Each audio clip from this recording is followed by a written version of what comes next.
High viewers, ఈరోజు వచ్చేసి recipe paneer curry with added vegetables. ముందుగా ప్రాసెస్ని చూద్దామా.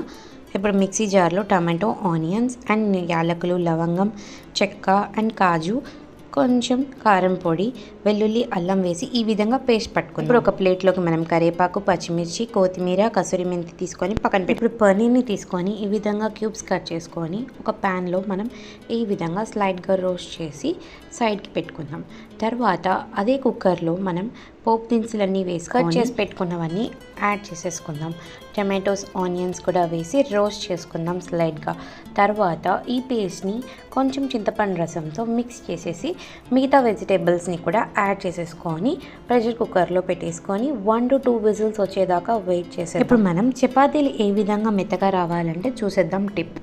పిండిని ముందుగానే అరగంట సేపు పాటు మూత పెట్టేసి పక్కన పెట్టేసుకోవాలి. తర్వాత ఇలా ఈ విధంగా కొంచెం తీసుకొని రోల్ చేసుకొని పెనం బాగా హీట్ ఎక్కాకనే వేయాలి. తర్వాత లైట్గా ఆయిల్ వేసుకొని చపాతీలు చేసేసుకోవాలి. నెక్స్ట్ ఇప్పుడు వచ్చేసింది కర్రీ పార్ట్.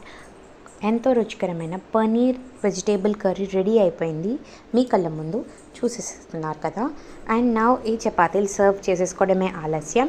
ఇందులోకి మనం స్పెషల్ పార్ట్ మ్యాంగో తింటే ఇంకా బాగుంటుంది. అండ్ నేను ఈ విధంగా సర్వ్ చేసేసుకున్నాను chapati curry. And we end up with this mango juice. Thank you for watching my video. Please do like, subscribe, follow for more videos.